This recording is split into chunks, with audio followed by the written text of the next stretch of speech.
This week on the MHR show. We're talking about national insurance changes and what it means for businesses. And we'll be having a chat with HR leader Zena Hall on multi-generational workplaces. Let's get started.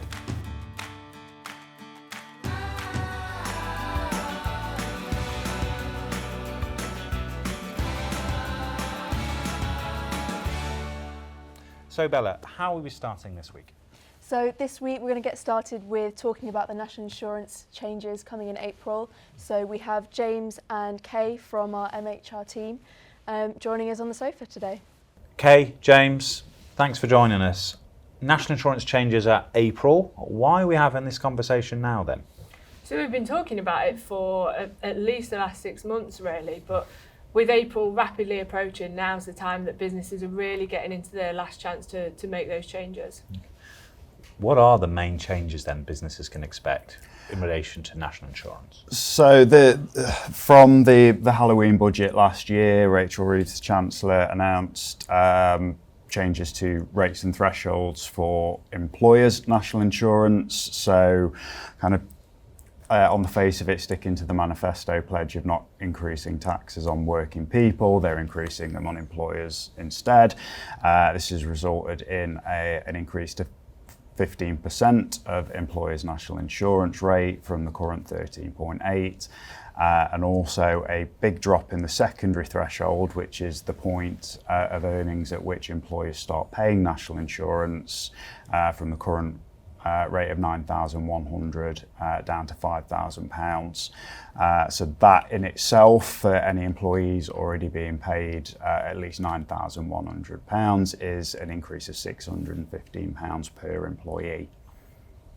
That was a comprehensive overview, I think, actually. So it is an impact for the employers then? Typically, all businesses are going to feel that bite? Yes, apart from any businesses with very low paid employees, either through rates of pay or the number of hours they work, it is going to impact all employers. There was a slight offset to that for very small employers in the employment allowance has been increased to £10,500 and opened up to a wider range of employers with the removal of the £100,000 threshold, but that is something that's really only going to benefit the very small employers, probably kind of single digit number of employees. So what more can businesses be doing to kind of manage this impact? So there's a range of things businesses can do. First and foremost, they can look at their working practices, so offering things like flexible working, which employees may see as a benefit, and it just gives that more flexibility in the office around overheads. They can also look at tax efficient benefits, so salary sacrifice schemes, things like cycle to work, childcare vouchers, that kind of thing.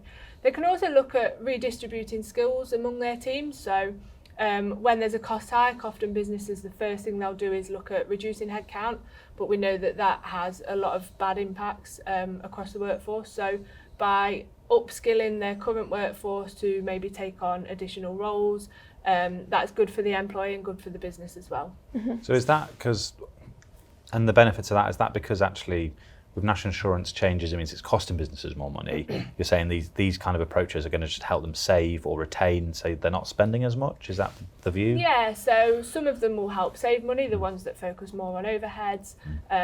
When you look at the people ones, that's going to help them retain. Obviously, we know that recruiting new people is really expensive, so if you can keep the talent you've got, then that's much better. And where can people go to find out more information about this? So we have a series of blogs on the MHR website where people can find all the information. It's all on one central page through the Knowledge Hub, and people can go from there. Great. Amazing. And then you mentioned the flexible working. How does that benefit the business then? Because I know employees look at flexible working like, well, great benefit for me. What's the saving there for the business? So they can look at how they use their resources. So if they've got office space, obviously that's expensive to light and heat and all the rest of it. So they can look at using that more effectively. Cool.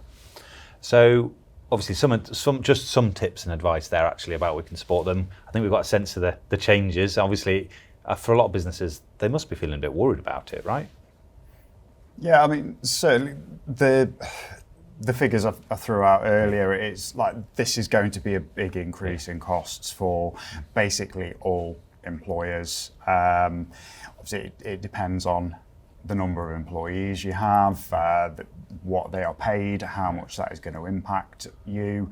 But certainly sectors that are already quite under pressure financially, so kind of retail, hospitality, things like that tend to have relatively low paid workers, that reduction in the secondary threshold potentially is going to be increasing the costs disproportionately for those kinds of industries that can perhaps least afford it. I think as well it's worth mentioning there that it's not just the national insurance that's increasing, there's also the minimum wage going up in April as well, and particularly for workers aged under 21, that's almost a 20% rise in their hourly rate. And are you finding that's bleeding into kind of a lot of the work we're doing with the blogs and the messaging you've been talking about is talking to businesses about how they can get more value about what they have rather than having to spend more money? It's about how can you retain that because we know costs are going up. Is that the conversation they're having or we're trying to have with them? Absolutely, and they can look at workforce planning and things like that as well to make sure that, particularly in like retail and hospitality and care as well, making sure that they've got enough cover but using people in a more efficient way. Brilliant. Thanks, guys. Thank you. So there's a blog series we've got out. I know we've done a few videos on this as well.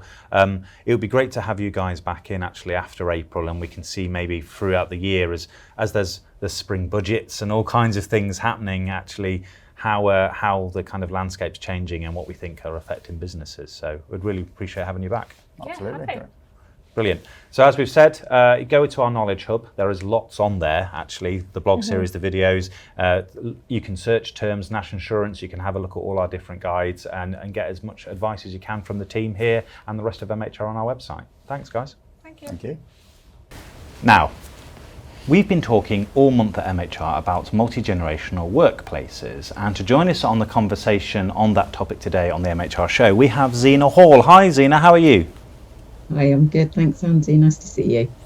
Where are you calling in from, Zena? Very sunny South Wales today, it just looks outside of Cardiff. It looks very sunny. Thank you for joining us. Could you tell us a bit more about the work you do and why you're so interested in the topic of multi-generational workplaces? Well, I'm a positive mindset and confidence coach, and I work with a number of different people in different organisations, and I help them with their confidence, but also looking at life with a different lens. And it's very interesting to talk about the multi-generational workforce because everybody sees the world in a different way and everybody experiences the world in a different way. And the different generations are showing very big signs of seeing the world very differently because of their experiences. And so well-being for me as part of my coaching role is very interesting to see how the different generations are experiencing workplaces right now in 2025. So Zena, would you say that different generations have different expectations when it comes to well-being and their well-being at work? Absolutely. The older generation, it wasn't there certainly when I started work. Well-being really wasn't something we thought about. I've spent a lot of time in work in higher education, and we had pastoral care for our students when I first started in the university, but actually there wasn't quite so much for staff. So we did look after staff, we did make sure that everything was okay for them, and that, you know, we've seen the changes in legislation about what we should be doing and what we shouldn't be doing for staff. But the different generations are experiencing different things because they're expecting different things. The younger generation has grown up with an expectation of how they would be looked after and nurtured and supported, whereas actually the older generation, we just went into the workforce and we got on with it. We were thrown into the deep end and we carried on that way. So what do you think businesses can do to kind of meet that expectation that Gen Z have as they're coming into the workforce and they have these values and these expectations of their employers? What do you think businesses can do to meet that? I think they need to start thinking about it from a sort of different perspective, maybe.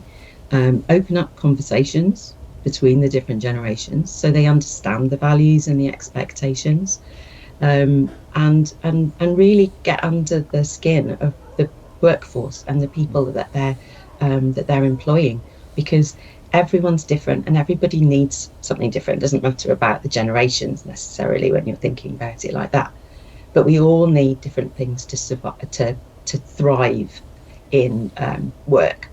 And in positive psychology, what we specifically talk about is going from a state of survival to thriving. So this survive or thrive sort of difference. And when you're in a state of survival, you're not thriving, and therefore actually your productivity isn't so great.